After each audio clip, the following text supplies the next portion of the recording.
National highway 44 Jammu से श्रीनगर और अलग अलग कश्मीर के इलाकों को कनेक्ट करने वाली हाईवे का हाल आप देखिए।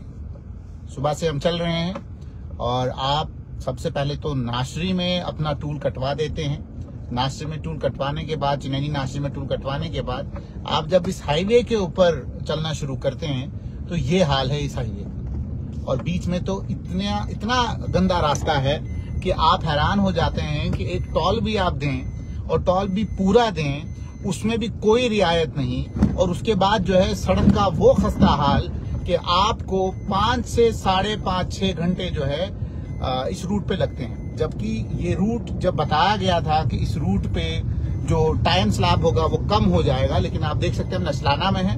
नसलाना में भी आप किस तरीके से ट्रक चल रहे हैं और क्या रोड का हाल है ये देखें आप।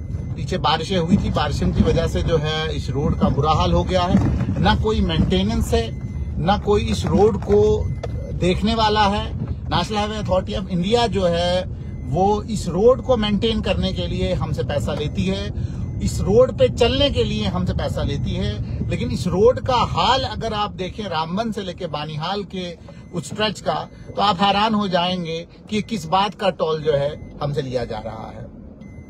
इससे पहले कि मैं इसकी वजाहत करूं तो पहले भी जो है बाज़ाब्ता हाईकोर्ट जम्मू कश्मीर ने एक ऑर्डर जारी किया था और कहा था कि आपको इस टोल को कम करना पड़ेगा, परसेंटेज के हिसाब से कम करना पड़ेगा। लेकिन उसके बाद जो है उस ऑर्डर के ऊपर स्टे लिया गया और स्टे लेने के बाद आप देख सकते हैं कि हाल क्या है नसलाना का।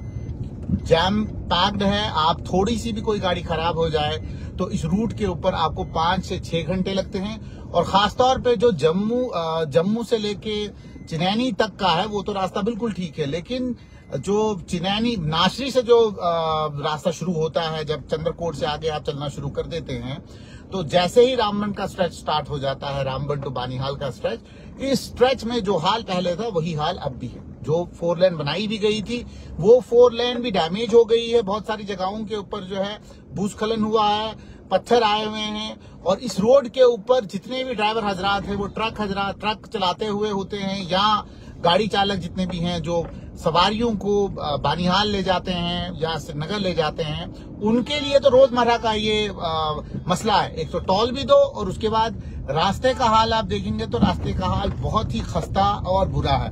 अभी भी हम नचलाना के आगे से जा रहे हैं। ये रास्ता जब highway national highway authority of India ने 4 लेनिंग नहीं की थी तब भी इसका यही हाल था और आज भी इसका यही हाल है। आप देख सकते हैं जिस तरीके से गाड़ियां जो है ओवरटेक एक दूसरे को कर रही हैं और ट्रक बिल्कुल, क्योंकि ट्रक में लोड बहुत ज्यादा है और इस रोड के ऊपर बहुत आहिस्ता से ये चलते हैं जिसकी वजह से जैमिंग होती है। लेकिन आप देखें कि जो इस साइड में आपको मैं दिखाना चाहता हूं, ये बाजाब्ता फ्लाईओवर टाइप के पिलर लगाए गए हैं।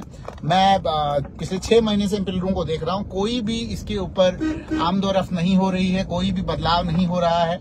आप देख सकते हैं किस तरीके का जो है यहाँ पे जो अभी गाड़ियों का आप देख सकते हैं कि यहाँ पे किस तरीके से जो है गाड़ियां जो है चल रही हैं और ओवरटेक कर रही हैं एक दूसरे से।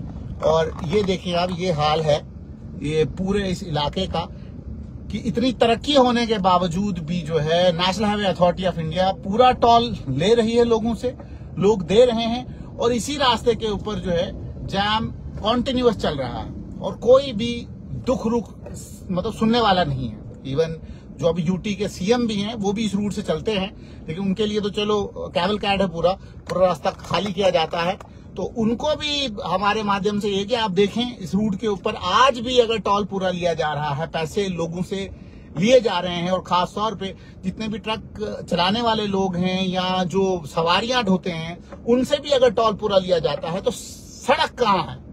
जिस सड़क की बात की गई थी कि लुक डाल के सड़क होगी, बिल्कुल प्लेन सड़क होगी, सड़क पे एक खड्डा भी नहीं होगा, लेकिन खड्डों का तो मतलब क्या ही कहूं मैं कि रामबन से बानीहाल तक का रूट में अगर आप देखें, अगर आप देख के न चलाएं, अगर ड्राइवर अच्छा न हो तो बुरा हाल हो सकता है। आप देख सकते हैं कि यहाँ पे भी जो है बड़ा रिस्क है चलना, बड़े तरीके से चलना पड़ता है इस रूट के ऊपर। और जिस तरीके से खास तौर पे ये नचलाना का इलाका है, इसको कब बनाया जाएगा, किस तरीके से बनाया जाएगा, और लग तो यही रहा है कि काम अभी इस इलाके का रुका हुआ है जिस तरीके से सामने दिख रहा है। कि ऊपर सामान रखा गया है, थोड़ा सा फ्लाईओवर बना है, उसके बाद काम रुका हुआ है। लेकिन अभी भी उम्मीद और तवक्का यही है कि जल्द से जल्द इस हाईवे का कोई हल निकाला जाए, और खासतौर पे ये जो स्ट्रेच है रामबन से लेके बानीहाल का स्ट्रेच है, या तो इसको आप ठीक करें, अगर आप ठीक नहीं कर पा रहे हैं तो टोल तो एग्जेम्प्ट करें। तब तक किस बात का टोल लिया जा रहा है?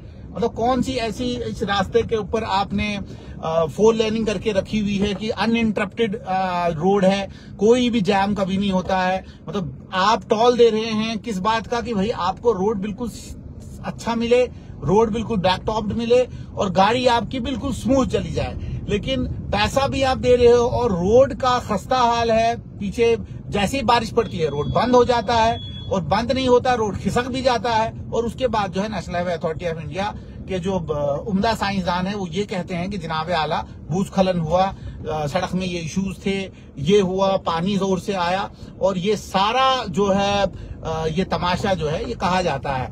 लेकिन ये कोई नहीं कहता है कि जब आपको हाईवे बनानी होती है तो आपके पास जियोलॉजिस्ट भी होता है, बॉटनिस्ट भी होता है, हर प्रकार की आपके पास साइंटिस्ट होते हैं जो प्रॉपर तरीके से एक असेसमेंट करते हैं, और असेसमेंट के बाद जो है बाजाब्ता इस रोड, किसी भी रोड को बनाया जाता है। जब आपके पास हर एक आला साइंटिस्ट है तो ऐसा कैसे हो सकता है कि आपने जमीन की स्टडी ना की हो कि भाई इस इलाके में जमीन कैसी है, अगर हम काटेंगे तो क्या होगा, अगर हम पहाड़ को काटेंगे क्या वो टिकेगा? नहीं टिकेगा।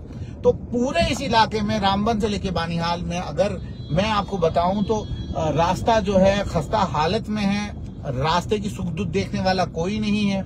अमरनाथ यात्रा शुरू होने वाली है और अमरनाथ यात्रा से पहले लगता है कि लूक मत डाली जाएगी, अदरवाइज कोई भी ऐसा इंडिकेशन नहीं दिख रहा है कि जिससे हमें लगे कि भाई कोई बेहतरी जो है जम्मू श्रीनगर हाईवे पे होगी। जुड़ते रहिए स्टेट लाइन के साथ, देखते रहिए स्टेट लाइन। ऐसी खबरों से आपको रूबरू करवा